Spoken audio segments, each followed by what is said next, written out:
그때 1년을 돌아보고 작정했던 거를 잠시 좀 읽어드리겠습니다. 편안한 마음으로 들으시면 되고 제가 좀 울더라도 수가 있으니까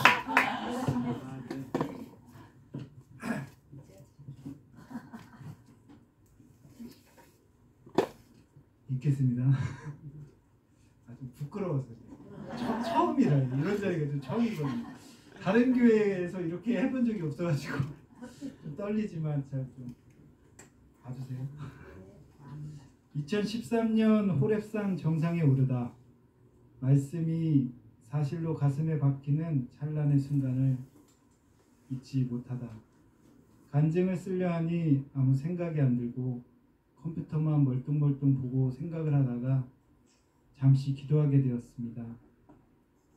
하나님 도와주세요. 어찌해야 합니까?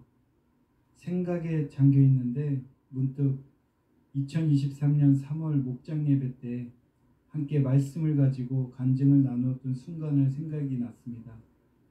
성김이 권사님의 질문이 생각이 났습니다. 집사님, 예수님이 하나님이신 걸 진짜 믿나요? 나는 대답했습니다. 그럼요, 성경에도 써있고 믿으니까 교회 다니는 게 아니겠어요? 다시 질문하였습니다. 그럼 부활이 실제인 것을 믿냐는 질문을 다시 하셨습니다. 네, 믿어요. 그럼 증거를 말해보란 것이었습니다. 증거요? 말문이 막혔습니다. 증거. 성김이 권사님의 질문에 나도 모를 좋지 않은 감정들이 갑자기 몰려 들어왔습니다. 그리고는 나도 못할 말을 해버리고 말았습니다. 믿지 않으면 왜 교회 다니고 사역도 하고 있겠어요, 권사님. 그런데 증거를 말해보란 답에는 아무 말도 못하고 벙어리가 되었던 것이 기억이 났습니다. 목사님께서 그렇게 소리 지르며 하소연하는 말씀하신 그 대답인 것입니다.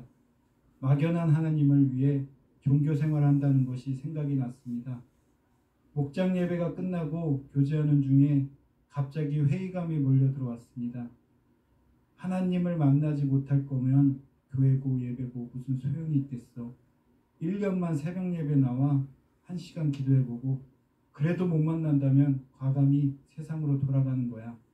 마음속으로 다짐하고 권사님께 객기 부리며 1년만 해보고 교회 그만둘게요라고 외쳤던 기억이 났습니다. 지금 생각해보니 신앙을 객기 부렸다는 것이 너무 부끄럽고 주님께 죄송함이 몰려옵니다. 나의 의지라는 교만함으로 시작된 새벽 예배의 1시간 기도가 시작되었습니다. 1년 할 수 있지 뭐 못할 거 뭐 있어.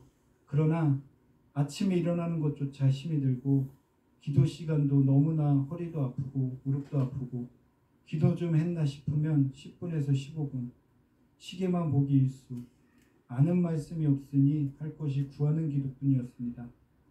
2개월쯤 지났나 서서히 나오지 못하면서 7개월의 시간이 흐른 지금에서야 주님께 엎드리기 시작했습니다. 나의 의지라는 교만감 앞에서 서서히 죽고 있는 저를 발견한 것입니다. 잠언 16장 18절 교만은 패망의 선봉이요 거만한 마음은 넘어짐의 앞잡이니라. 이 말씀이 그때의 주일 말씀이 생각이 났습니다.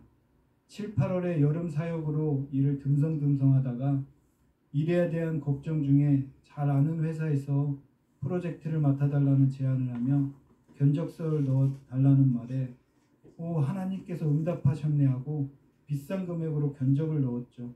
보상 심리가 작용했나 싶었습니다. 그리고 나 자신을 믿고 있었습니다. 혼자서도 충분히 해낼 수 있을 거라 생각하며 한 달 정도 뼈까지 갈아 넣을 만큼 열심히 하면 10여 년 동안 해왔던 일인데 뭐가 다르겠어 라는 교만 덩어리로 새벽 예배가 끝나면 바로 회사에 달려가 작업하고 밤늦게 식사도 아까워하며 초집중으로 몰입하며 일을 하니 며칠이 안 돼서 몸에 신호가 오기 시작함을 느꼈습니다. 유튜브를 보다가 말씀을 듣던 중 몰입 단계에 들어가면 뇌가 활동하며 체력 소모가 많이 된다는 것을 그때서야 알았습니다. 그러던 중 사건의 발생이 나왔습니다. 혼자 일하다 보니 모든 것을 혼자 하는 것에 익숙한지라 욕심에 무거운 것을 들다 바퀴 달린 책상에서 물건을 놓으려다가 무게중심을 잃고 책상이 튕겨져 나가며 한국에서 구하기 힘든 이스라엘 제품을 박살내버렸습니다.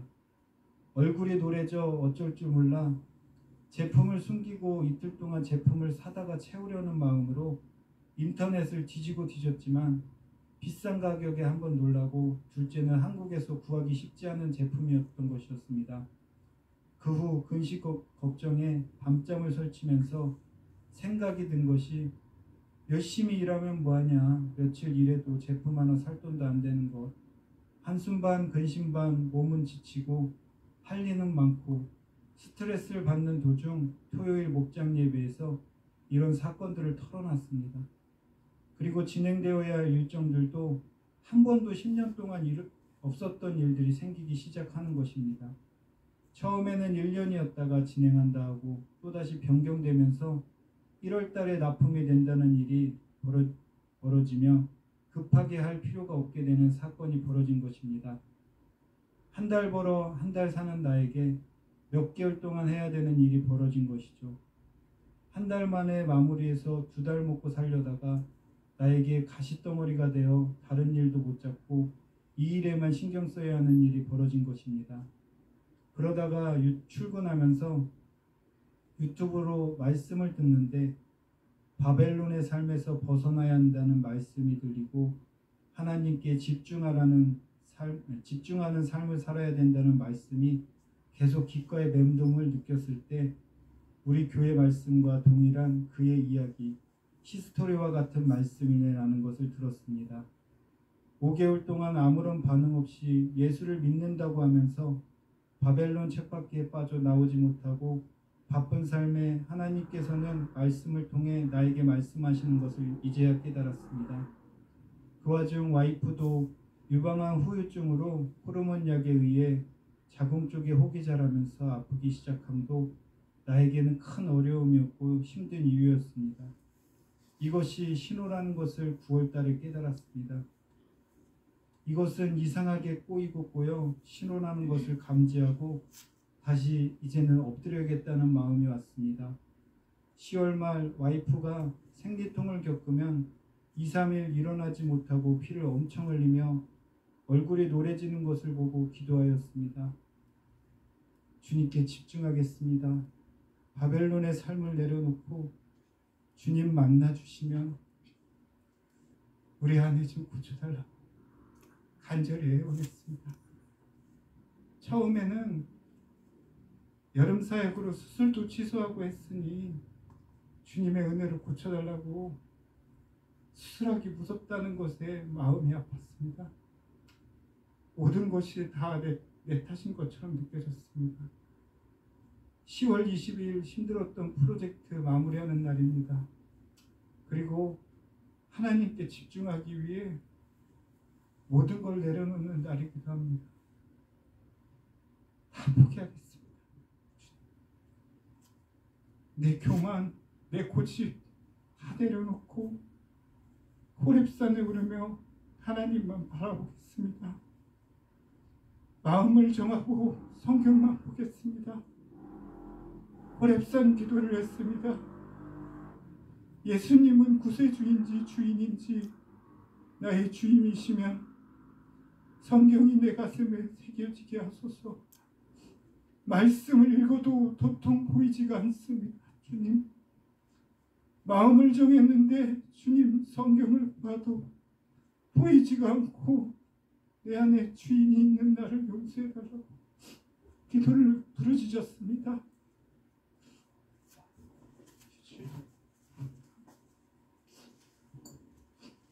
둘째 날 선악과를 왜 만드셨냐는 말씀을 가지고 내가 주인 되려는 제가 이렇게 무서운 것인지 깨닫고 통곡의 눈물을 흘렸습니다. 내가 주인 되려 하는 것이 하나님을 대적하는 것이구나. 셋째 날, 넷째 날이 왔을 때 주님께서 저에게 응답을 주셨습니다. 보이지 않던 말씀이 보이기 시작하면서 부활에 대한 모든 말씀을 찾기 시작했습니다. 하나님이 예수님이 되신 것의 증거를 찾아보자. 굳은 다짐을 하고 읽고 찾고 주석 보며 찾고 마태복음, 마가복음, 누가복음, 요한복음, 부활에 관련의 말씀을 찾아보며 집중했습니다. 며칠 반복하며 읽었습니다. 무엇이 증거일까? 나는 어떤 증거를 찾아야 할까? 누구는 토마의 고백으로 부활을 확증하고, 누구는 24이었다고 확증하고, 누구는 예수님의 동생 가족이 믿음으로 확증하고, 누구는 부활의 증거로 순교를 보고 확증하고, 누구는 자기 땅에 오셨는데 아무도 믿지 않음을 보고 확증하고, 여러 사례들이 눈에 들어오고 읽혀짐을 보았지만 정작 나의 확증은 보이지 않았음을 보았습니다. 무한 반복으로 읽는 순간 동공이 커지고 심장 박동수가 빨라지는 대목을 발견하는 순간 이게 뭐지? 이 말씀이 뭐지? 마가복음 16장 17절 18절 말씀이 없습니다. 믿는 자들에게는 이런 표적이 따르리니 곧 그들이 내 이름으로 귀신을 쫓아내며 새 방언으로 말하며 뱀을 집어올리며 무슨 독을 마실지라도 해를 받지 아니하며 병든 자에게 손을 얹은 즉 나으리라 하시더라. 아멘. 이 말씀이 눈에 확 들어오면 궁금증이 생겼습니다. 이 말씀은 예수님이 부활하시고 제자들에게 말씀하시고 하늘로 들려 올라가는 장면입니다. 있는 자들에게는 표적이 따른다고. 그런 부활의 증거가 있다는 거네. 요나의 표적 말고도 알 수 있는 표적이 있다는 거네. 무진장 찾아보았습니다. 성령을 받은 제자들에게 나타나는 것들이 이것임을 깨달았습니다. 베드로와 바울에게 귀신을 쫓아내는 사건을 발견하고 오순절 마가 다락방에서 성령 사건 새 방언을 말하며 모세가 뱀을 집어 올린 것과 바울과 어떤 섬에서 뱀에 물려 죽지 않는 사건, 마지막 예수 이름으로 베드로와 바울 제자들이 병 고치는 사건을 통해 이것이 따르는 표적임을 알게 되면서 놀라운 사실은 부활하셔서 살아나신 후 성령이 오셔야만 이런 표적이 따른다는 두 가지를 알게 되면서 진짜구나. 그럼 나에게도 나타날 수 있겠구나. 진짜 믿는 자라면 나에게도 표적들이 따르겠구나 라는 사실을 알게 되었습니다. 셋째 날 기침가기가 심하게 걸려 선교 3, 4주 특송까지 못하고 거절한다고 하면서 몸살 기운이 있어 정말 힘들었지만 기도의 시간이 너무 좋았음을 느낀지라 넷째 날 받은 말씀을 가지고 기도했습니다. 1시간이 흐르고 나는 무언가 개운함을 느꼈습니다. 와이프한테 왜 안 피곤한 건지 머리가 아파 힘들었는데 오늘따라 너무 개운하고 기침도 안 나옴을 느꼈습니다. 보통 기침 감기 걸리면 2주에서 3주는 갔는데 이번은 이틀 만에 안 나오는 것도 이상하고 아내가 옆에서 기도하는데 새로운 방언을 하는 것도 이상하게 여겨졌습니다. 집에 와서 받은 말씀을 다시 보고 이것은 표적이라는 감이 확 들어왔습니다. 빨래를 널다 말고 마루에 무릎 꿇고 회개 기도를 했습니다. 주님 부활하셨군요. 살아계셨군요. 나도 모를 감탄이 나왔습니다. 그 후에 말씀에 빠져 기도해져서 살아가는 삶이 다르다는 것을 느꼈습니다. 일에 얽매여 일만 생각하는 바벨론의 삶에서 벗어나 자유함을 얻은 것이 이런 건가 보다 생각이 듭니다. 성도 여러분, 예수님이 살아계십니다. 아멘. 저는 말씀으로 확인이 되었습니다. 아멘. 그가 찔림은 명기의 허물 때문이요 그가 상함은 명기의 제약 때문이라. 아멘.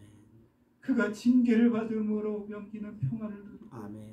그가 채찍에 받음으로 명기는 나음을 아멘. 받았다.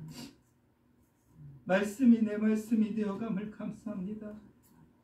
표적을 구하는 어리석은 자가 되지 말고 믿는 자는 표적이 따른다는 사실을 기억하셨으면 합니다. 아멘. 우리는 세상의 영을 받지 아니하고 오직 하나님으로부터 온 영을 받았으니 아멘. 이는 우리는 하여금 하나님께서 우리에게 은혜로 주신 것들을 알게 하려 하심이니라.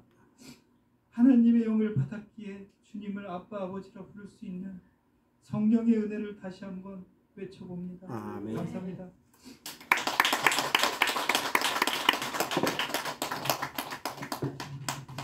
예, 너무 감사합니다. 예, 너무 감사합니다. 예, 제가 할 말을 잃었습니다.